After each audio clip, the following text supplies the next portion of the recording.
Lorsque les fans de Fate parlent de l'ordre de visionnage des animés Fate, eh bien la grande majorité de la communauté vont privilégier de regarder en premier Fate Zero ou sinon Fate Stay Night Unlimited Blade Works qui sont deux excellents animés au passage. Puis ensuite de regarder les trois films Fate Even Feel qui sont aussi excellents. Mais pourtant il existe un animé Fate bien plus ancien que tout ce que je vous ai cité avant et qui pour moi mérite d'être largement reconnu malgré ses nombreux défauts. Salut tout le monde, c'est Darkose et aujourd'hui nous allons parler du tout premier animé de la saga Fate, à savoir Fate Stay Night 2006.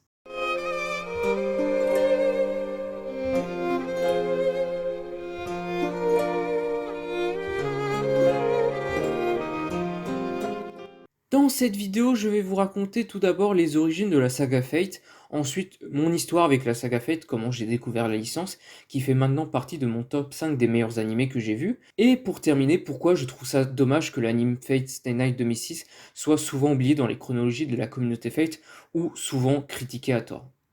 D'abord, il faut savoir que la saga Fate, avant d'être devenue un animé connu, est à la base un jeu vidéo de type visual novel développé par Type Moon. Le premier jeu Fate, qui se nommera Fate Stay Night, sortira sur PC en 2004, dans une version pour adultes. Et pourquoi je dis version pour adultes? Parce que le jeu contenait beaucoup de scènes érotiques. Et ce n'est pas une blague, si vous voulez, vous pouvez vérifier mes propos après visionnage de cette vidéo, bien sûr. Lorsqu'il est sorti le 30 janvier 2004, Fate Stay Night est rapidement devenu l'un des visual novels les plus populaires de l'histoire, obtenant carrément le titre de visual novel le mieux vendu en 2004 du site de vente de jeux pour adultes Genshu.com. Oui, quand je vous ai dit que c'est un jeu érotique, je ne plaisantais vraiment pas du tout. Suite à ce succès, le jeu aura le droit à une suite nommée Fate Hollow Ataraxia, sortie sur PC en 2005. Ce jeu se déroule 6 mois après les événements de Fate Stay Night, sorti précédemment. Les deux jeux, mais surtout le premier, ont tellement bien marché que la saga Fate a eu le droit à des produits dérivés tels que des mangas ou encore des adaptations en animé des différents scénarios du jeu Fate Stay Night 2004. J'en parlerai un peu plus tard des différents scénarios sur le même jeu. Il faut savoir que j'ai commencé à m'intéresser à la licence Fate grâce à une amie qui à l'époque au lycée me parlait souvent de cette saga. Elle me racontait l'histoire en très bref de l'anime sans trop spoil, et heureusement parce que je déteste être spoil. Donc suite à ça, j'ai tout simplement commencé à regarder le premier anime Fate sorti en date.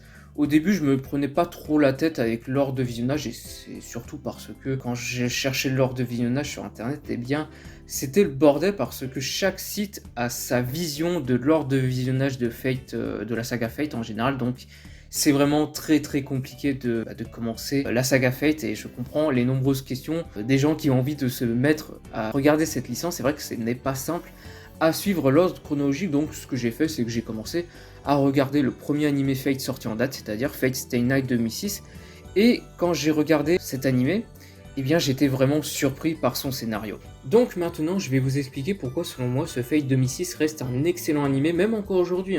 Souvent on le néglige à cause de sa qualité d'animation qui, c'est vrai, il faut le reconnaître, n'est pas très jolie, même pour l'époque c'était assez dégueulasse, on va pas se mentir, mais je rappelle qu'à la base, Fate, c'était un visual novel, donc un jeu où le scénario est l'atout principal. Donc le plus important dans les animés Fate, ce qu'on va juger en premier, ce n'est pas l'animation, même si c'est toujours mieux de regarder un animé avec de magnifiques animations lors des combats et autres, mais ce qui est le plus important dans les animés Fate, et ce qui fait la force pour moi de ce Fate Stay Night 2006 contrairement aux autres Fate Stay Night, c'est tout simplement son écriture, son histoire, et notamment, après c'est mon avis personnel, le développement de Saber et de la romance entre Shiro et Saber qui pour moi écrase complètement les autres romances. Alors pourquoi je parle des autres romances? Eh bien il faut savoir que dans le jeu de base Fate Stay Night sorti en 2004 sur PC, je rappelle, eh bien il y avait 3 scénarios possibles. Et en gros les 3 scénarios possibles c'était centré sur 3 relations différentes. Shiro avec Saber, Shiro avec Sakura et Shiro avec Rin. Et il faut savoir que ces 3 routes principales ont été, eux trois, adaptés en animé. Tout d'abord, Fate Stay Night 2006 se concentre plus sur l'histoire de Saber et de la romance entre Shiro et Saber. Ensuite, il y a une autre adaptation en animé de la route Fate Stay Night qui s'appelle Unlimited Blade Works, qui se concentre plus sur l'histoire du servant archer et de la romance entre Shiro et Rin. Et pour terminer, il y a une adaptation en 3 films de la dernière route du jeu Fate Stay Night qui s'appelle Even Feel, qui se concentre plus sur l'histoire de Sakura, de la guerre du Saint Graal en général et de la romance entre Shiro et Sakura. Donc le premier point qui me fait dire que Fate Stay Night 2006 est pour moi supérieur aux autres adaptations de Fate, Stay Night, c'est parce que son scénario est, je trouve personnellement, est mieux écrit que les 2 autres adaptations. Un autre point qui me fait dire que je préfère l'adaptation de 2006 par rapport aux autres adaptations, c'est tout simplement l'écriture de Saber. J'ai vraiment adoré le personnage de Saber, de Arthur Pendragon si vous préférez. Mais plus sérieusement, oui, j'ai kiffé son écriture et je trouve ça vraiment dommage que l'animation n'était pas au rendez-vous lors de ces affrontements entre, par exemple, Saber versus Rider, ou Saber versus Assassin, ou encore Saber versus Berserker. Je trouve ça vraiment dommage, même si l'écriture était au rendez-vous, et je trouve que le personnage de Saber est largement mieux écrit que sur les autres adaptations de Fate Stay Night. En même temps, c'est sa route principale sur celle de 2006, donc c'est logique, elle a un peu plus de reconnaissance. J'ai préféré ce scénario de Saber à celui des autres Fates, mais en revanche, c'est vrai que la qualité d'animation lors de ces affrontements, je trouve ça tellement dommage que ce n'était pas au rendez-vous, et j'espère vraiment que dans un futur proche, il va y avoir un remake ou un reboot de Fate Stay Night 2006 avec les animations aujourd'hui, parce que c'est vrai que ça me fout un peu le seum de me dire que la meilleure route de Saber, là où elle est le mieux écrite et tout, et bien malheureusement l'animation c'est vraiment pas terrible. Et même aussi un autre point négatif sur cet animé Fate Stay Night 2006, c'est surtout aussi ces musiques qui accompagnent lors des affrontements et tout, qui ne mettent vraiment pas dans l'ambiance, ou même les musiques en général quand c'est un peu plus chill dans la vie quotidienne de Shiro par exemple, et bien c'est vraiment pas terrible du tout. C'est un peu dommage, mais le principal c'est que l'écriture de Saber est vraiment mieux réussie que les autres adaptations de Fate Stay Night. Au moins dans celui-ci elle est plus badass, parce que dans les autres adaptations, eh bien, je trouve que vraiment elle est vraiment beaucoup mise de côté, et encore plus dans le film enfin les 3 films de Fate Stay Night Evenfield, où elle est carrément devenue méchante, mais bon je vais pas trop spoil. Et là, en termes d'écriture, c'est proche du zéro, quoi. C'est juste un boss à abattre, et voilà, quoi. Donc bon, voilà pourquoi je préfère aussi Fate Stay Night 2006 par rapport aux autres. C'est parce que j'en suis tombé amoureux de l'écriture et du personnage de Saber, qui pour moi est vraiment un de mes personnages préférés, tout animé confondu. Troisième et dernier point, le combat final de Fate Stay Night 2006 et sa conclusion. D'abord, avant d'entrer dans le sujet plus en détail, il faut savoir que le truc que je déteste le plus dans les animés, c'est le non-respect de l'échelle de puissance. Je m'explique. Tu as beau faire un animé de combat vraiment magnifique avec des animations incroyables, si l'échelle de puissance n'est pas respectée, ça va me sortir de l'épisode tellement ça me frustre. Pour citer un exemple connu de la communauté Dragon Ball, je vais vous parler rapidement de l'arc Survie de l'univers dans Dragon Ball Super, qui était pour moi une catastrophe, principalement parce que l'échelle de puissance n'était pas respectée.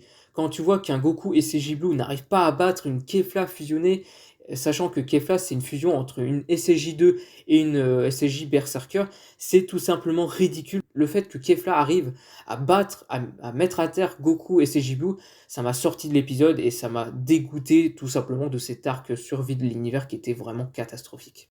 Donc pour revenir aux différentes adaptations de Fate Stay Night, eh bien c'est le problème que j'ai avec les combats finaux. Par exemple, celui de Unlimited Blade Works où c'est carrément Shiro qui affronte le boss final. Il faut savoir que Shiro, avant les événements de la guerre du Saint Graal, c'était tout simplement un jeune lycéen qui vraiment avait aucune connaissance en termes de magie et tout.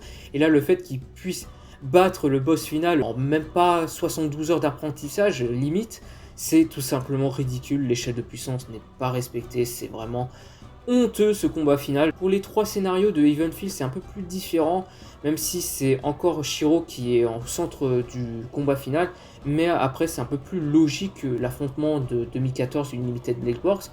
Après c'est différent pour la fin de Evenfield, j'ai beaucoup aimé cette fin, il n'y avait pas vraiment d'incohérence en termes d'échelle de puissance, mais ce qui fait que j'ai préféré quand même la fin de 2006, c'est parce que la conclusion du film Evenfield est vraiment expédiée à la va-vite. En gros, il n'y avait aucune conséquence par rapport à la guerre du Saint Graal. Genre, limite, c'était quasiment un rêve, tu vois. Ça n'a pas existé, limite, dans la tête de nos héros, de nos personnages principaux. Alors que sur 2006, c'était vraiment plus impactant. Tu as un après la guerre du Saint Graal, contrairement à la conclusion de Evenfield. Donc c'est pour ça que j'ai préféré la fin et l'affrontement final de Fate Stay Night 2006, même si l'animation, on va pas se le cacher, était aussi vraiment pas terrible. Et aussi parce que, après c'est personnel, la fin de Fate Stay Night 2006 était pour moi plus touchante et plus triste que les autres fins des différents Fate Stay Night. Je m'explique. À la fin des événements de Unlimited Blade Works, eh bien Shiro il peut encore se mettre en couple avec Rin. Et c'est pareil pour la fin de Evenfield où Shiro peut aussi se mettre en couple avec Sakura malgré les événements de la guerre du Saint Graal. Eh bien ce n'est pas le cas avec la fin de Fate Stay Night 2006. Il faut savoir que Saber, Arthurian Pendragon, est un esprit héroïque invoqué par Shiro. Du coup, elle est obligée, après la fin de la guerre du Saint Graal, de retourner à son époque. Et c'est ce qui rend la fin plus triste et plus émouvante et plus impactante, je trouve, que les autres fins des différentes routes Fate. On s'est attaché à cette romance justement tout au long de cette aventure, et bien on sait qu'à la fin, malheureusement, il n'y aura pas de fin heureuse parce que la romance ne pourra pas durer entre Shiro et Saber, puisque Saber est obligé de retourner dans son époque, et c'est ce qui rend la fin vraiment tragique et très triste, malgré que ça soit une bonne fin. Ils ont réussi la guerre du Saint Graal, mais le souci c'est que voilà, le plus important dans l'histoire des Fates, c'est la romance, et bien la romance ne pourra pas durer éternellement. Pour en conclure dans cette vidéo, à la base, Fate c'est un visual novel de romance. Le but principal c'est de raconter une superbe romance, et bien la meilleure romance tu la retrouves finalement sur Fate Stay Night 2006.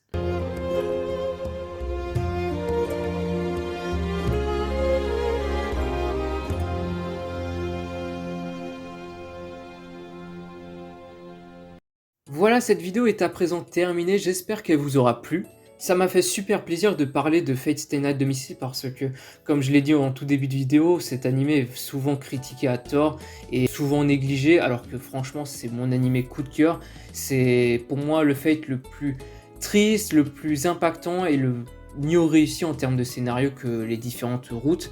Après c'est vrai qu'en termes d'animation et de musique ce n'est pas au rendez-vous, mais ne vous inquiétez pas, si vous cherchez un animé avec une bonne romance et un bon scénario, eh bien je vous conseille de regarder cet animé Fate Stay Night 2006. Voilà, vous ne serez pas déçus malgré la fin qui est vraiment triste. Franchement, j'ai failli verser une petite larme. Enfin bref, j'espère que cette vidéo vous aura plu. Si elle t'a plu, n'hésite pas à lâcher pouce bleu, ça fait plaisir et ça récompense le travail. N'hésitez pas à me dire dans l'espace commentaire de cette vidéo votre Fate favori. Ça peut être Fate Zero, Fate 2006 ou encore, je ne sais pas moi, Fate Grand Order. N'hésitez pas à me dire dans l'espace commentaire de cette vidéo, voilà, votre avis par rapport à ma vidéo, votre Fate favori.